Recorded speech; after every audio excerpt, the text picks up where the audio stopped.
పెట్లు తగ్గాయి, బాగానే ఉంది. ముందు కన్నా అంటే ఎప్పుడండి? 2 months కన్నా ఇప్పుడు ఈ మంత్ లో కొంచెం బాగానే ఉన్నాయి. ఆ, అందరికీ బాగానే అందుబాటులోనే దొరుకుతాయి.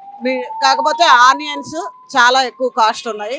అవి కూడా కొంచెం గవర్నమెంట్ పట్టించుకుంటే బాగుంటది. లాస్ట్ గవర్నమెంట్ లో అంటే ఎలక్షన్స్ ముందున్న రేట్స్ కి ఇప్పుడు రేట్స్ కి తేడా ఏంటి? గతంలో ఎక్కువ ఉన్నాయా లేదంటే అప్పుడే తక్కువ ఉన్నాయా? గతంలో రేట్లు చూస్తే ఇప్పుడు తక్కువే ఉన్నాయండి. ఆనియన్స్ ఒకటి పట్టించుకోవాలి గవర్నమెంట్, మిగతా వెజిటేబుల్స్ అన్ని రేట్లు తక్కువే ఉన్నాయి, అందుబాటులోనే ఉన్నాయండి. అన్ని వెజిటేబుల్స్ అవని, ప్రావిజన్స్ అవని అన్ని.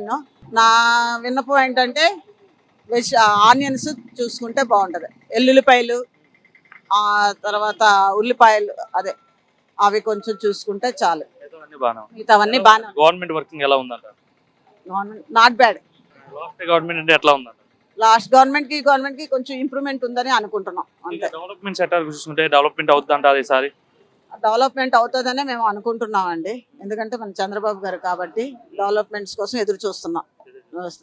ముఖ్యంగా పెట్టుబడులు కావచ్చు, లేకపోతే ఏమంటే గతంలో సరిగా రాలేదని చెప్తున్నారు. ఈసారి పెట్టుబడులు వస్తాయంటారు ఆంధ్రాకి? అంటే రాజధాని ఉంది కదా, ఇంతకు ముందు అంటే 3 రాజధాని అని చెప్పారు, ఇప్పుడు అమరావతి ఏకైక రాజధాని అని చెప్పారు కదా. కానీ మాకు అన్నిటికన్నా చంద్రబాబు గారు ఉన్నారనే ధైర్యంతోనే పెట్టుబడులు వస్తాయని అనుకుంటున్నాం. చంద్రబాబు నాయుడు ఉంటే ధైర్యం ఏంటి అసలు? ఎందుకు అంటే ఏం చెప్తారు అసలు? నమ్మకం ఏంటి, అంత నమ్మకం? ఎందుకంటే ఎంప్లాయీస్ కానీ ఎవరికైనా చంద్రబాబు గారు కొంచెం చూస్తున్నారు, దృష్టిలో పెట్టుకొని డెవలప్మెంట్ చేయాలని చేస్తున్నారు. అదొకటే మా ధైర్యం. మేడం గారు మీ పేరండి? నిర్మల అండి నా పేరు. ఎలా ఉన్నాయండి మార్కెట్ లో రేట్స్?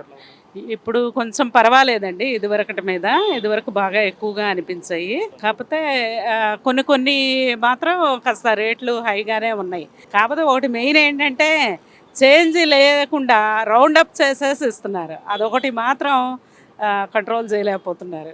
ఎంత అంటే అంత కాకుండా డిఫరెంట్ 15 అంటారు, 16 అంటారు, 20 అంటారు. ఆ 4 రూపాయలు ఎక్స్ట్రా వేసిన వారా 2 కూరగాయలు వేస్తారు. ఏమన్నా దొండకాయలు కానీ బెండకాయలు కానీ 2 వేస్తారు. అది 4 రూపాయలు ఖరీదు చేస్తుందా అనిపిస్తుంది మనకి. అట్లా ఇవి కొంచెం తగ్గిస్తే బాగుంటుందని ఆలోచిస్తాం. మరి అంటే లాస్ట్ గవర్నమెంట్లో ఎట్లా ఉన్నాయి రేట్స్, ఇప్పుడు ఎట్లా ఉన్నాయి? అప్పట్లోనే ఉన్నాయా లేదంటే ఏమాత్రం చేంజ్ ఏమైనా కనిపిస్తుందా? అప్పటికన్నా ఇప్పుడు పర్వాలేదండి, చేంజ్ బాగానే ఉన్నాయి. ఇప్పుడు రేట్లు అయితే కొంచెం అందుబాటులోనే ఉన్నాయి. ఇంకా పెద్దవాళ్ళు ఇది చేసి మనకు రేట్లు ఇంకా చౌకగా తెస్తే బాగుంటుందని ఆలోచిస్తున్నాం. సామాన్య ప్రజలందరికీ అందుబాటులో ఉండేలాగా తెస్తే బాగుంటుంది. ఎలా ఉందండి ఓవరాల్గా మహిళలకు ముఖ్యంగా చూసుకుంటే ఈ చంద్రబాబు వచ్చిన తర్వాత ఈ ప్రభుత్వ పరిపాలన ఎలా అనిపిస్తుంది ఏంటి? ఈ ప్రభుత్వం చాలా బాగుందండి. అన్ని విధాలుగా అన్ని సామాజిక వర్గాలని కలుపుకొని పోతుంది. అది నా అభిప్రాయం. గత ప్రభుత్వం ఎట్లా పనిచేసిందండి? ఎలా అనిపించింది ఆ ప్రభుత్వ పనితీరు? No comments. ముఖ్యంగా ఈ ప్రభుత్వం వచ్చిన తర్వాత అమరావతి ఏకైక రాజధాని అని చెప్పి అమరావతిని డెవలప్ చేస్తామని చెప్తున్నారు. అట్లానే పోలవరం పూర్తి చేస్తామని చెప్తున్నారు. అలాగే రాష్ట్రాన్ని ముఖ్యంగా అభివృద్ధి చేస్తామని చెప్తున్నారు. నమ్మకం ఉందా మీకు ఈ 5 ఏళ్ళలో అయినా సరే రాష్ట్రం డెవలప్మెంట్ అవుతుందనేసి? నమ్మకం ఉందండి, చంద్రబాబు గారు చేస్తారని నమ్మకం. నమ్మకం ఏంటి చంద్రబాబు పైన మీకు? అంటే మనకి ఏంటి యూత్కి ఎంప్లాయ్మెంట్ కానీ అన్నీ జరుగుతాయి అని కంపెనీలన్నీ ఆయన నమ్మి వస్తున్నాయి కాబట్టి ఫ్యూచర్లో ఇంకా డెవలప్మెంట్ అనేది ఉంటుంది, ఎంప్లాయ్మెంట్ అనేది ఉంటుందని ఆకాంక్షిస్తున్నాం. యువతకు ఉపాధి దొరుకుతుందని చెప్తారు.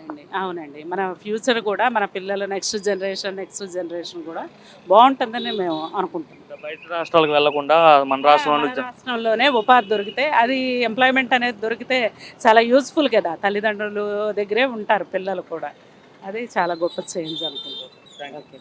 కుటుంబానికి అందుబాటులో ఉన్నాయి, అన్ని సుభిక్షంగా దొరుకుతున్నాయి, ఎవరికి ఏ ఇబ్బంది లేదు, మధ్యతరగతి కుటుంబం హ్యాపీగా బతకచ్చు.